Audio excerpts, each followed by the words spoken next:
feel like my hair is kind of amazing today. It's like glowing, luxurious. It is. It's like a beautiful mane. I slept with like this silk turban thing on. Oh, whoa. That's super bougie and fancy. Well, it's like one of those Instagram ads. Because my hair, as it gets longer when I'm sleeping, like the last inch of it when I wake up in the morning is just like shredded from like rolling around at night. It just damages it. Yeah, I can see that it's like being, and so I got an ad on Instagram that was like, is yours like, when you're sleeping, is your waking up with your hair all damaged? And I was like, well, yes, I am, Instagram. Yes. What's the solution? A silk turban? Sign me up. Oh my God, I love you so much. And I've only worn it a few times because I always feel so ridiculous when I put it on because it's a pink silk turban. So I feel like, I don't know, I feel like my hair should be in curlers and I should have like a small poofy dog. Ben always goes, turban lady. When I love it. I love this whole picture of you so much. And last night, actually, I'm going to just keep going. And last night I had an eye mask on too when I was going to bed. Ben was just like, whoa, so many head accessories. Good thing you don't have like a retainer or like a sleep apnea machine. That would have been like over the top. It's too much. I had like all this stuff on my head. I was like, look at your hair. But my hair feels like so amazing. So maybe you look like you're well rested. Thanks. You're dialing it in. That's what happens when you get older. You're like, face masks, hair turbans. I swear I did not even think about caring for my skin until I was like in my 30s. Oh, I didn't for even sure. I didn't even, but it also didn't really give me a hard time. It just existed. Well, yeah. And then your 30s, you're like, oh, I need to do things. Why am I like a cracking desert? Like, why are there just chunks of my skin falling off my face? Because I'm so dry. I know. It's funny because that's why those memes, they crack me up, were the ones where it's like, it has like the black, it's like if you wore these and it's like those black chunky Steve Maddens that we wore in middle school and like the black choker, like plastic necklace. It's like, and then it was like, it's time for a night serum. Yes. I've seen those. It's so true. Damn it. It's so true. And now I have all these things. It's like, I have like this like 10-step like bedtime skincare routine that I do like once a week. Yeah. And I'm like, is this even working? I don't know. I like to think that it's working. Maybe it's just if we feel like we're trying, maybe that's what it is. I tried. And then there's Ben, who has been doing a night care routine since he was like 19. And his skin is incredible. Yeah, his skin is incredible. He looks like a, do you remember that 19-year-old? He like froze in time. Remember I gave him that lymphatic facial drainage massage? And the whole time I was like, oh my God, like your skin is like amazing. Perfect. I know. I know. He's always getting on me. He's like, you really need a retinol. And I'm like, okay. Oh my God. He's like a whole situation. He just does things. Like I do things 110%, but Ben does things like 187%. Like he is like, he does not fuck around. He does everything. He is like on top. 10 steps ahead, 10 extra steps. He always did extra credit in school. Let's be serious. Yeah, I believe that. I mean, I don't know that, but I know that, you know? Yeah, we know it. Oh my God. I know. I wish I did sunscreen though. I wish I could go back and tell my younger self that tans aren't as cool as you think they are. Oh. No? They were so cool though. No, yeah. I mean, I get it. They were so cool. I have sunspots now. Yeah. Do you have sunspots? I don't know. Maybe. I definitely have like infinitely more freckles than I did. Like I actually feel like my tan is just a series of like freckles blending together at this point. So you want to talk about unlearning? Transition. Yeah. Unlearning. Unlearning versus learning.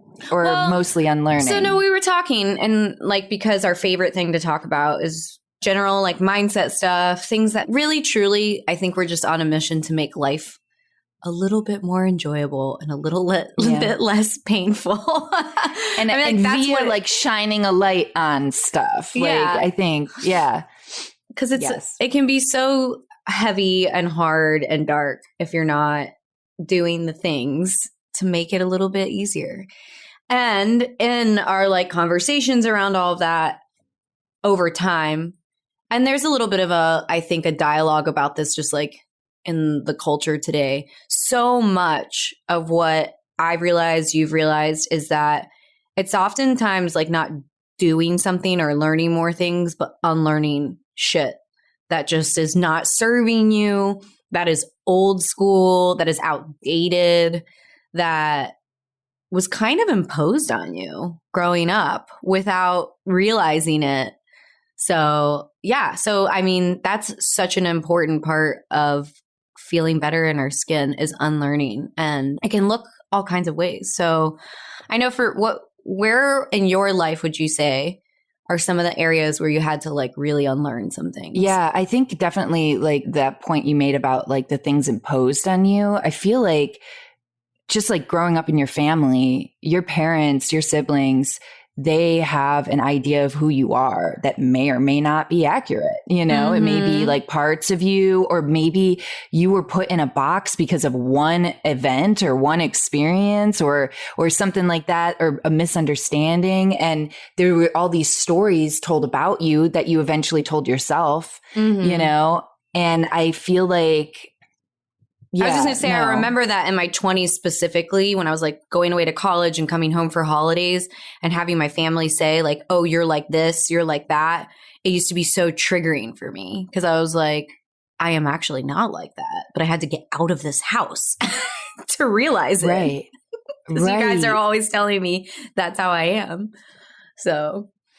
Yeah. I mean, I think some of the big things for me, and we've talked like at length about the differences in our religious upbringings, but I was brought up in a very fundamental evangelical Christian, like missionary pastor kids. It's like a whole other level of like really, really intense. And there was a lot of things taught to me that were incredibly harmful that I've had to unlearn just about my understanding of myself, like as a human.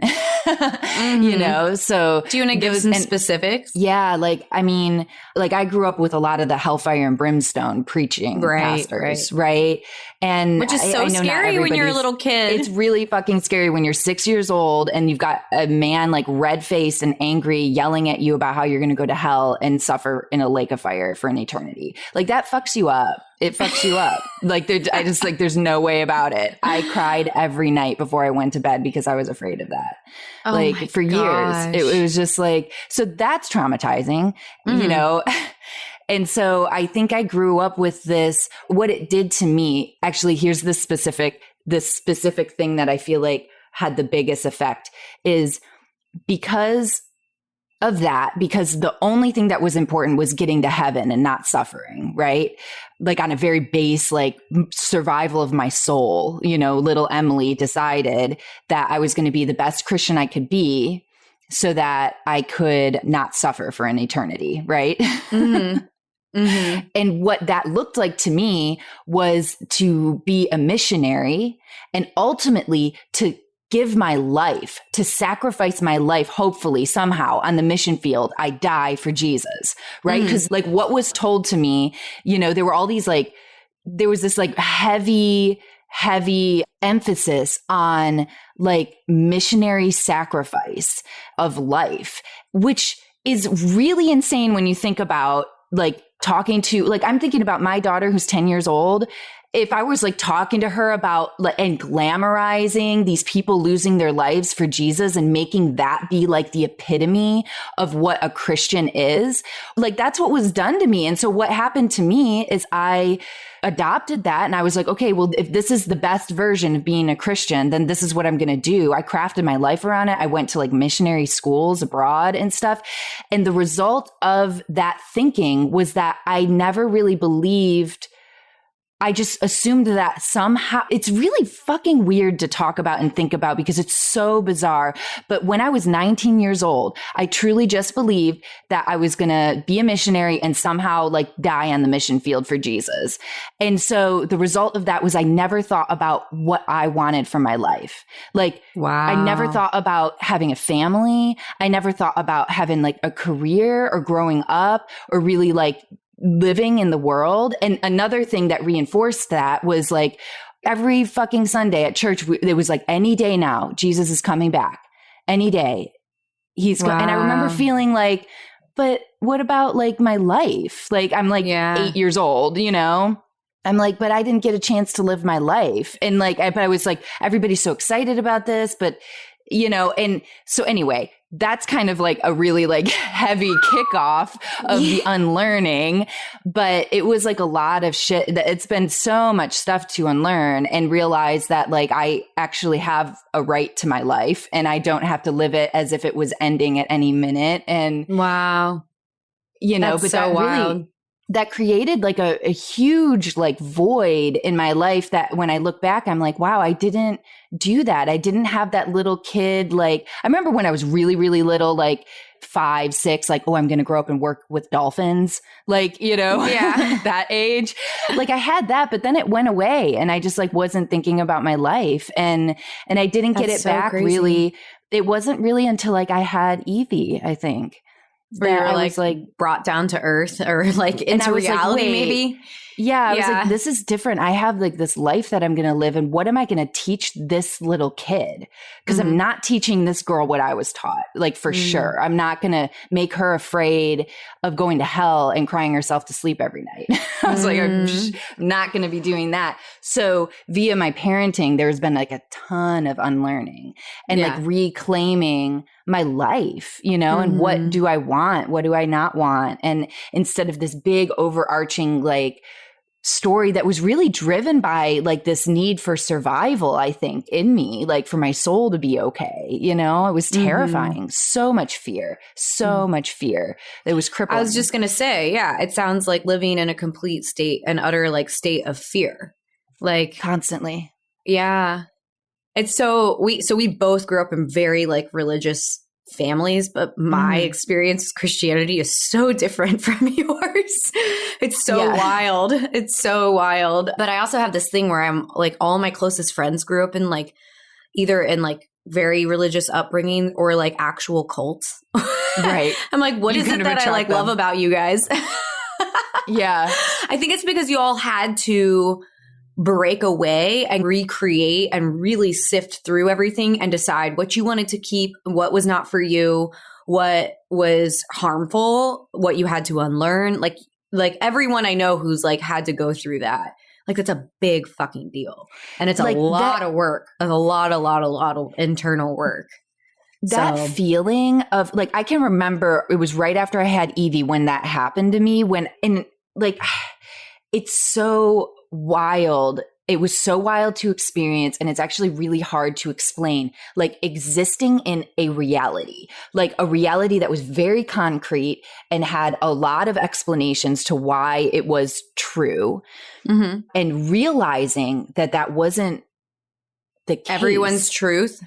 It wasn't everyone's truth. And actually it might not even be my truth. Right. And going through that paradigm shift was such an overwhelming, massive undertaking. I remember being kind of like crippled for almost like 2 years, like not knowing what to do or think, just like having these, you know, like looking at this thing. But it would like anybody who has grown up in a really, really like constricted environment and then is able to move out of that.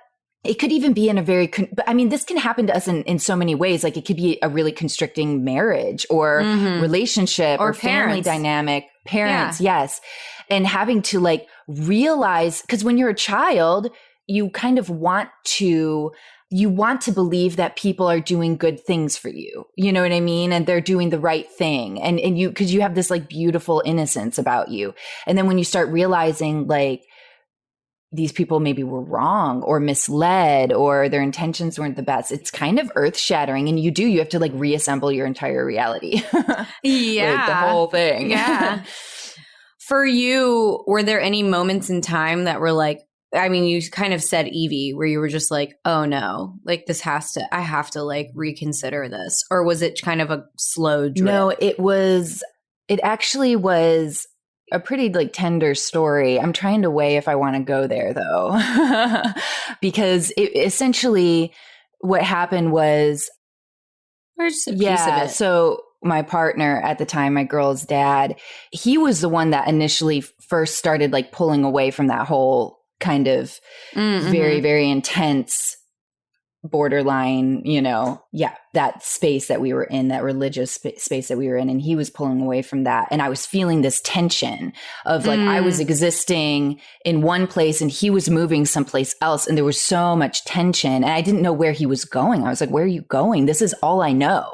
All I know are these truths that I grew up under and that I've aligned my entire life to. Like, and I remember actually having a conversation with somebody who I really trusted in the church. And what they told me was that my partner was going to, because he was no longer aligning himself to the Bible, that he was going to start essentially like harming me and little baby Evie. Gosh. Because he's not in alignment with God's will.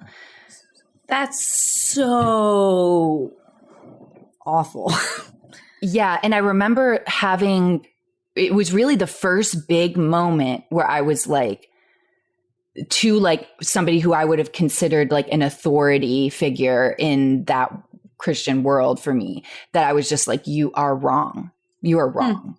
And then that was kind of like anybody that you talk to who kind of has come out of like a really intense, who's experienced religious trauma or come out of a really intense experience like that. There's usually the thread that's pulled. Everybody has a different one, a unique one. And my thread was like, okay, if you're wrong about this, what else are you wrong about? And it just, the whole thing came apart, right? Yeah. Because I just had to look at everything. And there's definitely, I threw out the baby with the bathwater in a lot of ways, and I've had to reassemble a lot of my more spiritual self. But that was the big moment for me. I mean, I remember I got off the phone. I laid, like, Evie was maybe 6 months old at the time. And I like laid literally on my face on the carpet in my living room in my like little mountain house that I was living in. And I like wept. I can't even begin to tell you how hard I wept because it was like something was cracking. Something happened. Something was cracking open. And I was realizing that I had been existing in a bubble and that there was like a lot more out there. And then I went on this whole journey, and I feel like then at that point in time, I was just an assembled collection of pieces that I interpreted were worthy of God's love. And I wasn't like an authentic expression of myself. And I do feel like I can say today every day I feel like I'm a more authentic version of myself after going on this journey. But I really had to massively deconstruct a lot of things and like reassemble things in a huge way. Totally. One thing that I love about your story and that part of your journey in particular, because I know it fairly well, although I do joke with you sometimes. I'm like, I think there's like a 5-year period that I need to hear more about. In your life, where I'm like, because you always are just like, that part was really hard and moving on or something like that. It's like, there is like a period of time where I'm like, that's like the black box. Like, I don't know what happened in there, but I know a lot of things did. And I'm sure it was like all of this. But one thing that I really love about you and this story, and I don't know, you've kind of just been an example for me in this way, because I don't know, is that you aren't, like, you haven't come out on the other side, like, super, like, I'm sure you experience anger, but you're not like an angry, vengeful person. And I think a lot of people I know who have experienced things that are quite traumatic are so angry. And I don't know, I just think that's like a next level or a next layer of growth to me of the unlearning like process and all the other things that come with it. Because it's not just that. Is getting to a place where you're no longer consumed by anger is really what I should say. Because it doesn't like completely go away. I'm sure there are moments where you're like, what the fuck? Because that, I think, that for me has been true. Anytime I've had to like unlearn something, I've always had a really big phase of anger that's followed it. And I see now, I think that it protects me and helps me like maintain a separateness from something that is no longer for Probably me. also taking power back. Like that hurt me. I'm taking power back, with and yeah. And so getting to a place though, where I'm no longer angry about it. One, it feels better. It's less exhausting, but it feels like for me in my life, the next like step as far as, I don't know, just getting to a better place, because it's so hard to not be angry when you've experienced a lot of pain. Because for me, I guess I'll just say like one of my big like phases or journeys or whatever of unlearning came when I was in a relationship for like 7 years. I ended up actually getting married. He was very much my partner in adventure. And then we moved to a place where he like had grown up, and I realized that we didn't really have as much in common as I thought. And like the level of like depth of our relationship wasn't there. And it was mostly a friendship relationship based in like adventure and play, which was great to some extent. But I was like, uh-oh, this is not for me. And he very much wanted like I don't know. I just was not the Southern belle. I felt like he wanted. And I ended up wanting a divorce, but I had zero tools, zero support. I remember even asking because my family is quite religious too. And when I turned to the people I normally turn to for support, the response that I kept getting was that divorce was not an option because of religion. Wow. And so that was really hard and confusing. And also the story that like, if I wanted a divorce, it was because I wasn't like trying hard enough or, instead of it like really, truly like not being right. Like when he proposed to me, I was genuinely surprised. And he was actually hurt that I was surprised, because he was like, how are you surprised that like I'm proposing to you? Like we've been together for so long. And I was like, I don't know. I think that when I look back, it's so funny. It's like so many instances where I'm like, I knew it wasn't right. Anyway, so for me, a huge like unlearning part was around that, because there's also, it's kind of wild. There's so much behind divorce and what it means. And we assume that it means like that so you're loaded. It's so loaded that you're a failure, or you didn't try hard enough, or you're broken, or you're unlovable, and I'm just like, after going through it, I've never felt more shame, guilt, embarrassment in my life. And I went into honestly like a full-blown like self-sabotage like situation where I was just a disaster. I didn't know I felt like nobody was supporting me. Everyone was just telling me like not to do it, that it was my fault. I was definitely like drinking a ton to cope. And so they were all pointing to that as like being the thing. And I was just so fucking angry that I felt like I literally was saying like, I don't want to get married. I said those things. I asked for a divorce like pretty quickly, and everyone just kept saying that I like didn't know any better. And it was, I got to the point where I like stopped kind of like talking to my family very much. I stopped kind of trusting them. It really broke what it did for me, which is a gift, is it broke the thing where you're a kid and you really like care about what your parents think about you. It like destroyed that. Right. Because I like just felt like such a failure in their eyes. I was like, it just shattered that. And it made me able to make decisions not based in what they like had raised me to believe like made a good person. Right. Which was like being married and having kids and stuff like that. So for me, unlearning and realizing, that was the first time where I was like, I was even doing things within our relationship that were based on values that my parents had for their relationship. Right. And it wasn't until I like shattered that relationship where I was like, I actually get to choose what I want my relationship to look like. Like it doesn't have to be exactly as like was modeled for me. And that just has felt so much more fulfilling. And I don't know. That for me was a big like unlearning thing, going through all of that. And the separation from parents, I think, was a huge part. Okay, so after hearing about how you had to kind of separate yourself, right, from your partnership. And then you had to separate yourself from your family, your parents, and everybody's opinions of you. They were all telling a story of who you should be, right? Like the Southern Belle, the girl who has the same values around, or who's going to just like recreate your parents' relationship or whatever. Yeah. And then, so do you feel like you unlearned like identities? Yes, I think I realized that I was participating in a life that was largely created by other people's values and not by my own. And what that looked like was I actually was driving back from living in Louisiana, and I stopped through where I went to college in Brevard, North Carolina, on my way back to Maryland. And I had a little U-Haul. I had just anyway. And so I'm like, driving, and I was about to go like move back in with my parents and then like plan to live in the DC area and like get a job. And I was like saying that I was going to like go back to school and get my PhD. And I was trying to figure out what program I was going to go to. And I started like, and just like so many things that like is like comical to think about now.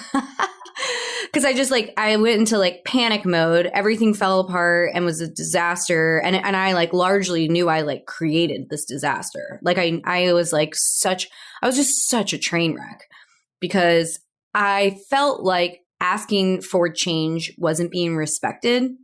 So like saying this isn't for me was being ignored by everyone, including my partner. He was just kind of like, deal with it. The thing that he and his family used to always say to me was bloom where you're planted. And I was just like, what? Like that phrase to this day, like I've seen it like graffitied places and I'm like, ugh, like full body shudder. I'm like, you don't have to bloom where you're planted. That's kind of the beauty of 2021. You can fucking move.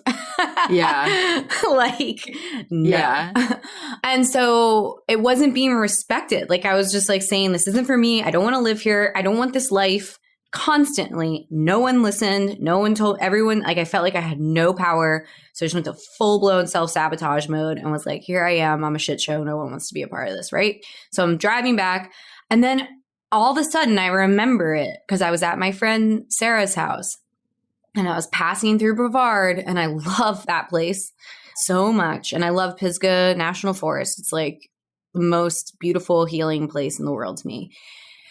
And I was in Pisgah and I was like, why am I going back home? Like, why am I going to my parents' house? Why am I going to, what am I doing really? And I actually like said I wasn't coming back and decided to stay for a few months in Brevard. And I actually like lived at the bottom of my favorite trail for a while. And every morning I would like go on a run or I'd go mountain biking. I'd like swim in the river and like cook food and go into town sometimes. And sometimes friends would come like meet me. I'd be like, yo, I'm at the bottom of Daniels Ridge. Come like find me. They would like come out of the woods like, Sarah? And like in the evening. Amazing. And it was like the most, I just remember like being barefoot in the woods and like my phone not having any service and being so grateful for that.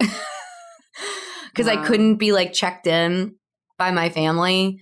And I know that they were like trying to check on me because they were worried about me, but it just also like I needed like quiet and I needed like a time to like hear myself.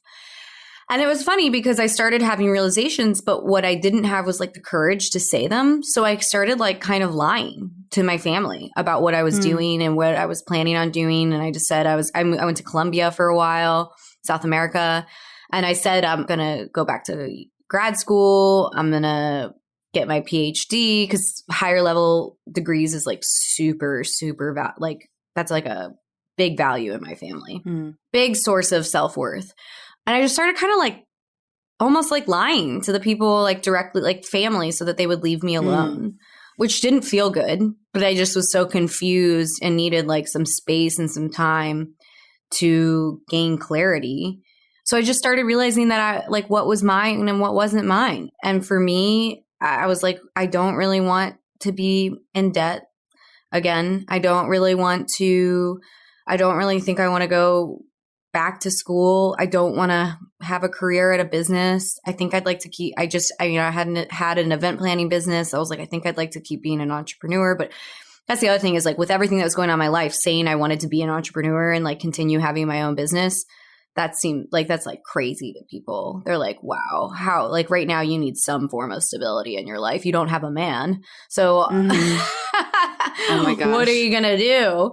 And yeah. And just also, I don't know. I also had unresolved trauma from some like childhood shit that like I had never really dealt with, sexually abused. And that was just like, there was just so much shit that I hadn't dealt with. A big part of the story that's told in my family is like, your life is good. You have nothing to complain about. And so I had always felt like I had no right to the kind of life that I like thought that I wanted. And I also had never allowed myself, like I never gave myself permission to like think about the life that I wanted. I just kind of like went down the path that you're supposed to go down. So for me, all that unlearning, kind of to bring it back, it was so many different layers. It was like, do I actually value like higher level education? Do I actually want to work for someone else? Do I actually want a relationship that's like, you know, because that's the other thing is like, there was a little bit of like an element of control. And my previous relationship, I think we were just kind of unaware. I don't think it was like intentionally harmful. He's a very good person. But yeah, I mean, I don't know. I just feel like there's so much. But it was like all like the divorce is like what like cracked it all open. Right. And made me like forced to face it. It's so interesting. Even as different as our stories are in regards to this, it's like how similar the overarching theme. There was like a moment, there was all this pressure building up and this moment that things kind of cracked open. And then like you said, you were like, you had to look at it all and the stuff from your childhood coming up and you're just having to sift through everything and then assemble the idea of who are you to you, like, and to feel like you have some ownership over yourself and your life and your beliefs. And, you know, instead of just like replaying a lot of regurgitated, I remember this is so funny. Cause like, I remember having this thought I remember exactly where I was when I had this thought. I was driving on the highway on 40 in Asheville and going into town.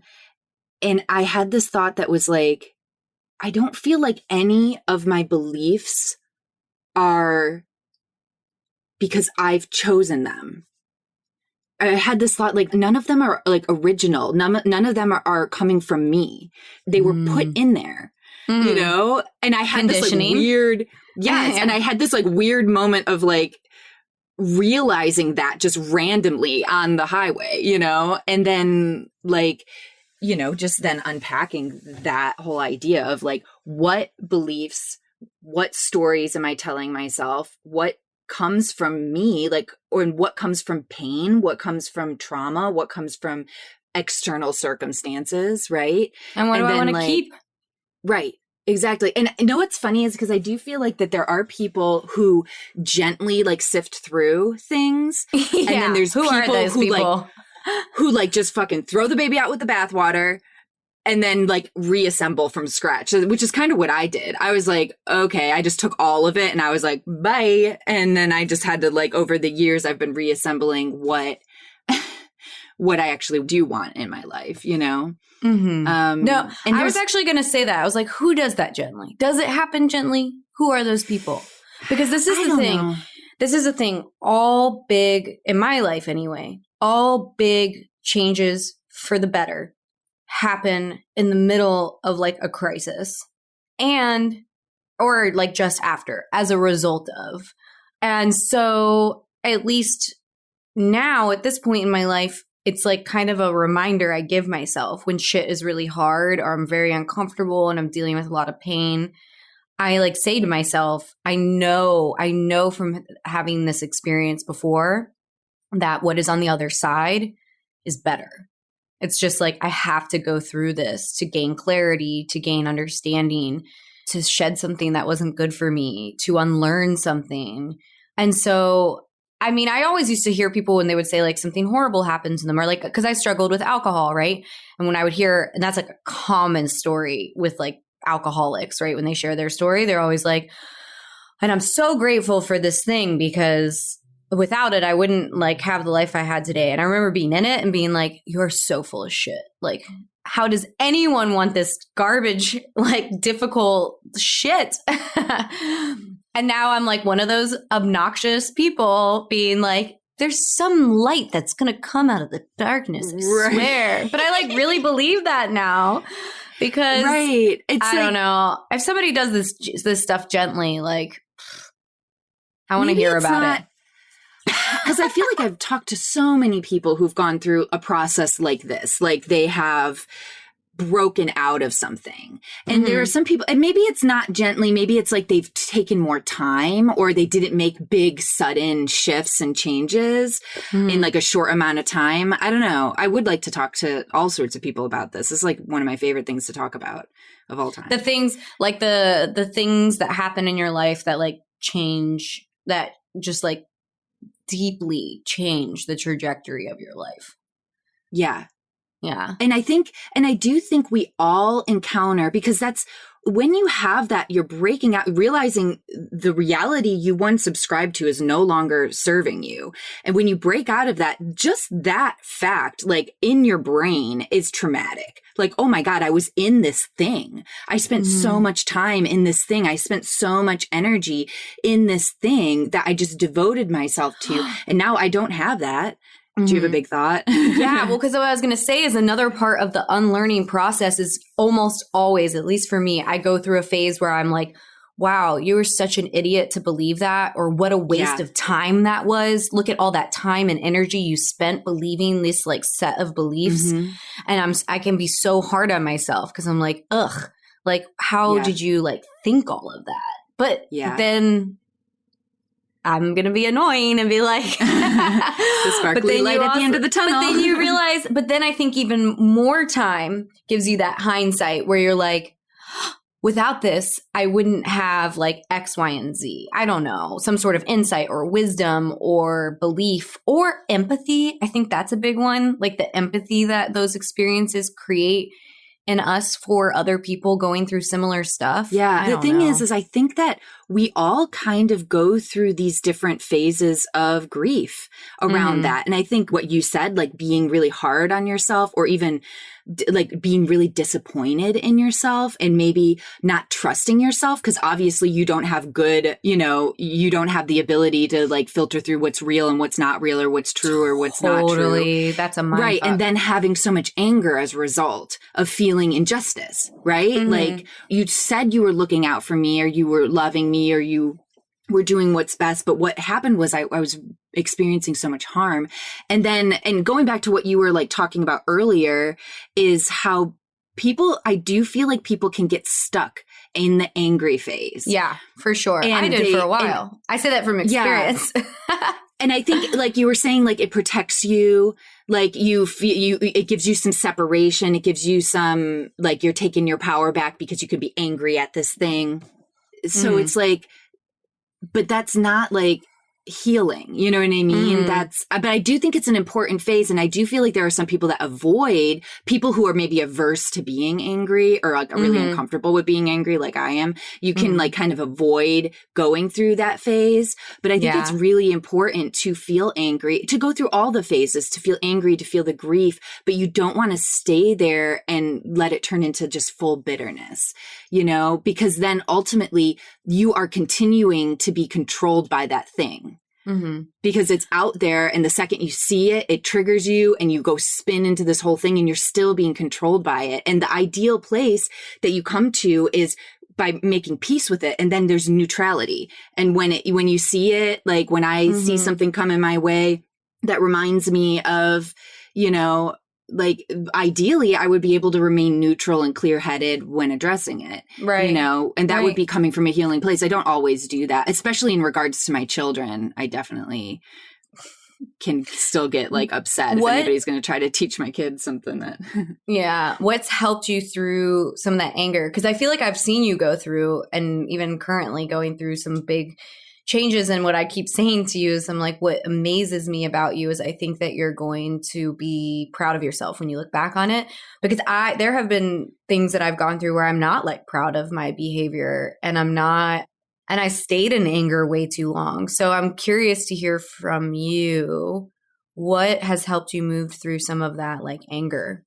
to where it's not as controlling. Right. I think just like sheer discomfort was like a motivating factor. Like being angry is so deeply uncomfortable for me. And I know we've talked about this at length, and I feel like we've even talked about it in previous podcasts, but I would so much rather have an existential crisis or cry for an entire day than be angry. And I'm learning how to, I'm actually learning how to embrace that, because it's a powerful expression it's a powerful human expression, anger. It's this big protective element that we all have to have for survival. Like we all have to be able to tap into that. And so I'm trying to like learn to embrace that. But I think, I don't know, that's like a super good question, first of all. But I really think that as I had to come to a place of empathy, like for the people or belief system or whatever that caused me harm. I had to figure out how to get to a place of loving myself enough, accepting the fact that I experienced pain and being like, that's okay, supporting myself, and then getting back to a place where I see that these people are fallible humans trying their best for the most part to live their life with the tools that they've been given, and seeing these people as children. Yeah, that's what helps me. Children. Yeah, that are just like, they're just like trying their best. And it really has like taken away a lot of that like super triggery, like reactive element and anger. Like I remember I even had moments where I practiced like going to church because I wanted to be able to sit in the middle of a church service and not like have a panic attack. Like I wanted to be able to do that. I didn't know that. You know? Yeah. And because I think there's so much beauty and so like, cause I didn't want to just say, this is all bad and be angry at it forever, because it's not true. There's so much beauty. There's so much good. And I didn't want to I don't want to miss out on that. I don't want to miss out on receiving that kind of goodness and beauty and love in my life. And so, yeah, I would like force myself to like sit in a pew, and people would be like trying to save my soul and stuff. And I was just trying to receive it all as love, you know? Mm-hmm. And wow, I did not know that. No, that's what you did. Oh my God. I put myself in my trigger. I just like kept putting and I think that's the thing. And I mean, that's what a lot of us practice that every Christmas going back home. You're putting yourself in your trigger, and it's like, how do I want to show up here? Mm-hmm. And we've talked about this a lot, even just the baby steps of like, wow, I didn't like lose my shit when somebody said this. It's like such a big win, because you're telling yourself you don't have to react out of fight or flight, and that you actually can make decisions, and you're in control of your life. You're not out of control, you know? And I think those like little tiny baby steps of putting yourself kind of, obviously this doesn't apply to very, very severe circumstances. You do not want to put yourself back into some like severe abusive trigger, but like stuff like this, like family or church or. 100%. This is like only for things that won't like actually cause you more harm, you know. But yeah, it's actually interesting because it's the same for me. Like it's a very different story, but similar. And that the thing that helped me move through like the anger into a place of more empathy was putting myself in situations where, you know what it was? It was putting myself in situations that are largely triggering, which for me is going home, like during the holidays or whatever, realizing that I needed to put some boundaries in place. I now have a 72-hour rule that I don't, my siblings know about. And then, but for me, what it was not just like not losing my shit, but showing up in that time that I'm home in a way that I'm proud of. So, so for me, the big shift has been not just like not having it not trigger me, because it's like borderline impossible. I'm always triggered when I'm home, I feel like, at some point or another. Although it is getting less and less. The more I like see everyone in my family is like just trying their best, and it's like really helpful that my siblings are all on these like big like personal development journeys, but also just seeing that we're like trying our best. But ultimately the main thing is coming out on the other side, not having snapped at someone, not having said something really malicious or like, I don't know, because that's like a thing, saying something like short and like not like unkind. It's like in my family, every time I can do that without snapping at someone, I come out feeling so much better. But it started with limiting my time home. Yeah. And I just got to say, like, my family's like a pretty typical family. Like there's, Right. I feel like it's not, there isn't something like super overt other than people in my family kind of tend to impose who they think you are on you. And so Sure. you often go home and hear someone in my family like make a comment about how you used to behave when you're 18. And you're just like, Right. the fuck? Do you even see me? Because that's what's triggering about it is you feel unseen as you are today. So it's like that stuff just to like paint a picture of like what is like so triggering. But I know so many people experience that when they go home. Yeah. So for me moving through anger, because that was like something that would make me angry. Because one of the main things that makes me angry is when I feel bad, like guilty or shame often just like presents as like anger or sadness, you know, because they say anger is a secondary emotion. So when you can figure out really what it is that you're feeling, it can help too, I think. Someone I just recently saw said that like anger is sadness's like protector or guardian, you know? And it is. That's what anger really is. It's like it's protecting you from an actual, what the like true emotion is. And so for that me, pain, for me getting angry is like just protecting me from feeling guilty or bad that I like, you know, reverted. That's the joke, right? Is when you go home, you like revert back to your like teenage self and you're like, ugh, how'd this happen? Is this not who I am? Yeah, it is why. And I think everybody, like probably most people can relate to that, to having like a place or a scenario or a person or something like that, that you kind of revert back to like a really childlike state. And a lot of times I think the triggery stuff can happen because if you're being treated like a child and you feel like a child, you're ultimately feeling out of control. You know, and so it would make so much sense to try to get that control back via anger, whatever, you know what I mean? We're just all trying to feel like okay in our bodies, you know? And seen and understood. And something that I realized in my interactions with my family is one of the things that makes me the most frustrated, angry, upset is that I don't feel seen as I am today. And so I had a whole moment where I was like, yeah, that's the thing that's like really upsetting you. You have to apply that to everybody else in your family. Or you're being like, I'm being a hypocrite, right? So that like taking the realization of what was causing me pain and realizing I wasn't giving what I wanted back to my family because I also was just behaving the same way. And so I actively, especially like in interacting with like my sisters, for example, like my little sister, I know she experiences different but similar pain as me in like the family dynamic. And I realized in talking to her about it, we were in Colombia, actually, I was like, wow, I don't engage curiosity with you in the same way that I'm hoping that everyone in the family will engage curiosity with me to see me as I am today. I'm literally, we were having this like really heartfelt conversation in my hotel room. And I was like, I'm doing the same thing to you that I like don't want. I'm assuming I know what you're going to say. I'm assuming that I know who you are. She was like literally telling me that the closest people she had in her life were her friends because they were like chosen people who like took the time to really get to know her. Whereas like the siblings and stuff are just like, oh, that's, you know, our little sister. She does this, she does that, she does that. And I was like, oh, I do it too. I'm like so a part of this. That is such a huge realization. I mean, just like asking yourself that question, like, how do you want to be treated? How do you want to be loved?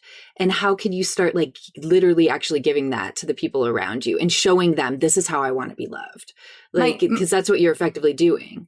My new theory with siblings, because I feel like I've seen people talk about how difficult it can be with like their adult siblings to connect with them. And my like new theory is that we've all grown and changed and we want to be seen and understood as we are today. But because there are siblings and we've had decades of life with them as they were growing up.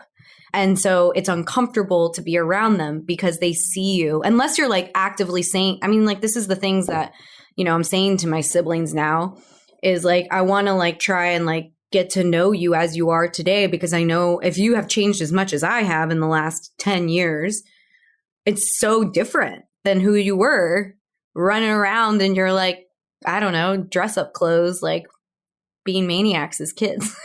Yeah, absolutely. That's so insightful. Because I think we just like, those people are in our life for some reason. Your siblings, your parents, like there's something there, you know what I mean? And I think I love how it's been getting to observe your story and how you grow. And it's, your family is such a thematic thing in your life. And it goes very, how you are with your family seems to be really reflecting like your healing journey. They're like kind of just like really going hand in hand. Like as you heal and relearn or get to know these like relationships with your family, I just see you healing in such big ways. It's like really inspiring. My connection with my family is much more estranged, I feel like, and it's always like really inspiring for me to hear about how intentional you are and want to be with your siblings and how much thought you give to those relationships. I think is like really beautiful. Well, it wasn't always like that. There was like a solid like few years where I was just like, I can't, it's too hard. Yeah. You know? And I think like that's important too. I think, oh, for sure. I don't know, like having a season of like major boundary setting and space so you can just like calm the fuck down for a little bit so you can have like the energy or whatever to be able to like effort to do those connections. Cause it is a lot of work, you know? It's a lot of work. It's a lot of work. And sometimes like if there's healing that you have to do, because this was my experience, there was like healing I had to do and I couldn't do it with also like managing my relationships with my family. Just because it was just too, it was just too much. I was like struggling just to like really look at some of the stuff that like happened mostly in my childhood and like gain clarity around that and come out of like, I don't know, being angry and victimhood and stuff like that. I couldn't do that like alongside trying to like navigate the complexities of my family. And so I do definitely, when people say they like stop talking to their like family members, I'm like, I always am like, well, there's definitely different degrees. I'm always like, I think that's really good. I just hope that there's like, you can eventually get back to a place where you can like, I hope it's a phase, but there are people I'm sure who are like genuinely abusive and like horrible that you just have need to cut to forever. go. Yeah, need to go for sure. So I have do we want to keep going with unlearning here? Because there's like a few other areas of talking about unlearning that I feel like we both have had really dynamic experiences with, specifically in regards to unlearning beliefs around money. And then I feel like so many people can identify with like having to unlearn beliefs around your own like sexual identity and like sexuality is and sexual experience. Those are big. I mean, each one of those could probably be their own podcast. That's why I was saying unlearning money beliefs. That could be part 2 because we could talk about unlearning money. Part 2, unlearning money.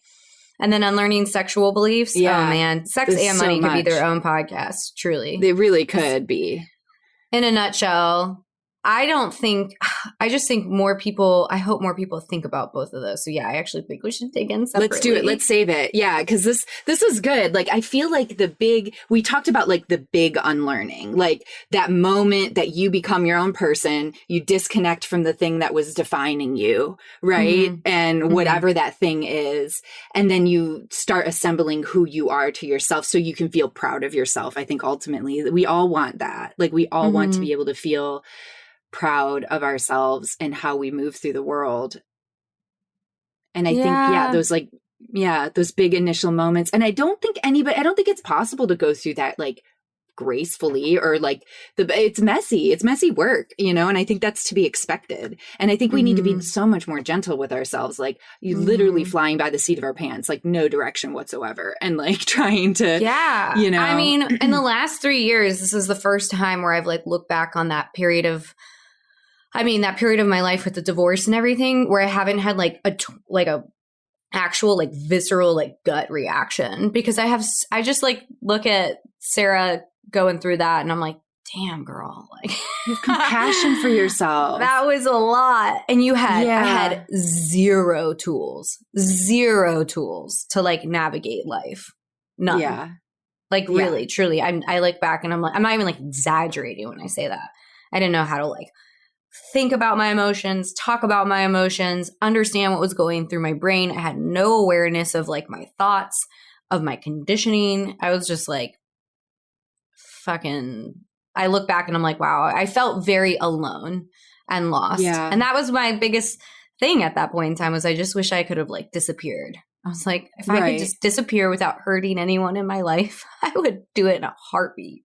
Yeah. And it's so interesting to think about those. So you didn't have any tools to really understand your inner workings and what was going on. And so what you did do though, because you were experiencing all that in your body, is you did really physical things. Like you. Oh yeah. I'm a physical person. Right. So you experienced like drinking a lot, which is a physical numbing, right? And then you were moving your body, right? I'm going to move my entire body to DC. Wait, no, I don't want to go to DC. I'm going to be in the woods. I'm going to be in the woods with my body. I was like mountain biking and running. I used to like during that period in time, something I did a lot was I would go on these like runs that would like, I would basically run myself so hard until I felt like I was going to like puke. Like I would just do like sprints. And I mean, I would even do it when I was drinking. I would like have a beer, go on like a 13-mile run, like as fast as I could, get as close as I don't know. I've never like puked from working out, but I definitely was trying to. I'm so physical.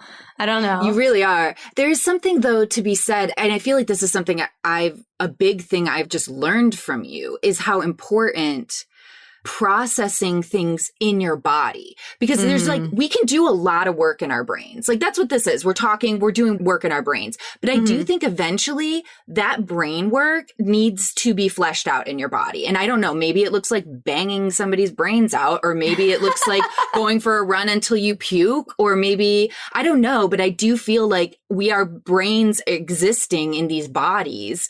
And it's like, we kind of have to, and we all know like that the research that's out there that how like trauma is stored in your body and how sometimes like, even if you're having like a massage and somebody like hits a certain spot, it can like literally release memories and feelings and all sorts of stuff. Breath work. Like have you ever done breath work? Yeah. Oh, yeah. You have? Oh my God. Well, a little bit, is like huge for me because it just would bring up like things that I don't know, things that I didn't know I needed to think about. And then I like, next thing I know, I'm just like bawling. Right. I think that's why we're like something that we like complement each other well. Cause you're so much more like cerebral with like processing things. Right. And I'm so much more like physical. Like when like shit is hard, I'm like, if I'm like in pain, I like kind of try to cause my body pain is what I've noticed. Because you're like trying to process it. Yeah, it makes sense. Yeah. And I'm like, I'm going to not eat. I'm going to not feel like I don't want to feel like I have a body. I just want to disconnect from my body. And I think that's like this last little bit that I've been in is a big thing that I've been learning to really connect what I'm going through in my mind, all the emotions I'm going through, and like kind of flesh it out in my body, you know. That's a random tangent, but I think it's important. And I do think that there is like a heavy emphasis a lot of times on one or the other. People focusing on their body, people focusing on their mind. And it's kind of like, I don't know, I want to have a good balance. I think we naturally gravitate towards one or the other, I think. Yeah. And maybe some people are like more in the middle, but I do think that people naturally gravitate a little bit towards one or the other. It's just like, for me, it's always felt more natural doing like physical things rather than laying around. Well, I don't know. Anytime I've like laid around and gotten lost in my mind, it's not been good. So I think I get more scared. I get more scared of that one. I'm like, that's why I don't, for a long time, because during that time, naps became a problem. Yeah. Where I would like sleep and just like, but I would be like this not sleep where I'm like laying in bed, just like stewing. And that was like awful for me. And then it got to a point where I was like scared to take naps. Oh, it's because I was like, I was like, oh, is that going to bring me back to that dark place? Because I associated it with like, so I get that in a big way. Because naps, like anytime I've experienced like a deep depression, I've napped like 2 times a day, like sleeping naps, 10, 12 hours a night. They scare me. Yeah. But I love naps. I am determined to have a good relationship with naps. But I totally get what you're saying. Like there's been times that I've been like, oh my God, am I like slipping into a depression because I'm napping so much? And then like I stop. No. Yeah, I think in the next one we should talk about unlearning with money and sex, maybe combined or separately, but like there's a whole depending on how there's so much thing, so much with that one. Yeah. Because that was something that took, I mean, I didn't even realize how much of my money beliefs and my like beliefs around like sex and sexuality weren't mine. Yeah. It's huge. That it's also, I didn't realize that not everybody had the same beliefs. Like I was like, oh, you're Totally. like, look at you experiencing life with a whole different set of beliefs. I can choose those. Yeah. You know? Yes. Yeah. I love it. I'm excited. Awesome. Oh, well, it was so good as always. Picking your brain. Love you. Yes. I love you so much. This is good. I hope that, I don't know. I hope it's like going to inspire people to like maybe think about what was their version, you know what I mean? Of their big, like cracking out into who they are, like who they are today, you know? And like. And I'm curious, can you go through big transformations without like hard shit? Our therapist, says that anxiety and stress is a catalyst for change. So yeah, well, even just comfort doesn't create change. So I'm sticking to even my in theory. Just like the archetypal model of like what makes a good story, like just in general, is you have the protagonist.